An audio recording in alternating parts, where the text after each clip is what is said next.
So we're putting eyelets in. We have our eyelet here, which is a tiny little hat-shaped thing with a raw end and the collar side. And then we have a die, which can only go one way.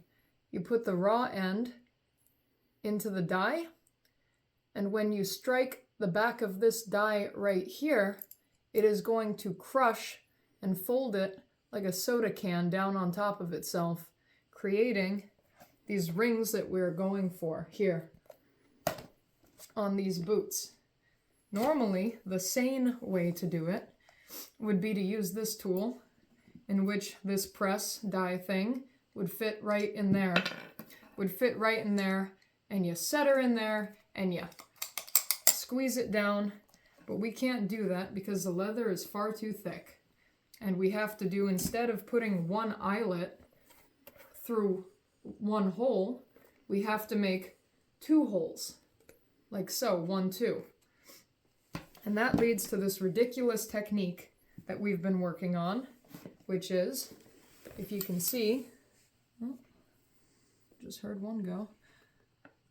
So we use a chopstick here, titanium chopstick, to hollow out and spin this hole open. Then we have this back fin that's going to fight us the whole time. We're going to stick the pretty side of the eyelet in. We're going to stick this down here.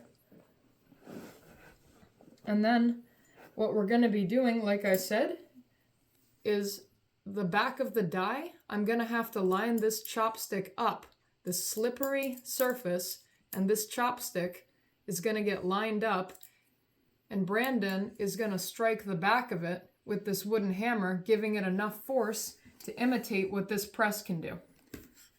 The reason we have to use a chopstick is because, like a laparoscopy, you know, where they're going all in with the surgeon stuff, we're having to do that with these leather holes so that we can reach these funky little angles without ruining the leather. And so we've got this back fin piece. I already dropped the rivet. I'll find it later. So we're just going to grab a new one. But yeah. So we're going to take this back fin piece that I just hollowed out. We're going to stick the puncher right in there. And this is the worst part because it's blind and you have to have it perfectly lined up.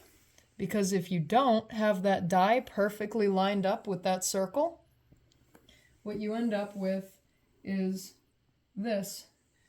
It doesn't come down well. It comes down broken, and that's one less you can use, and it damages the leather every time you have to rip one out.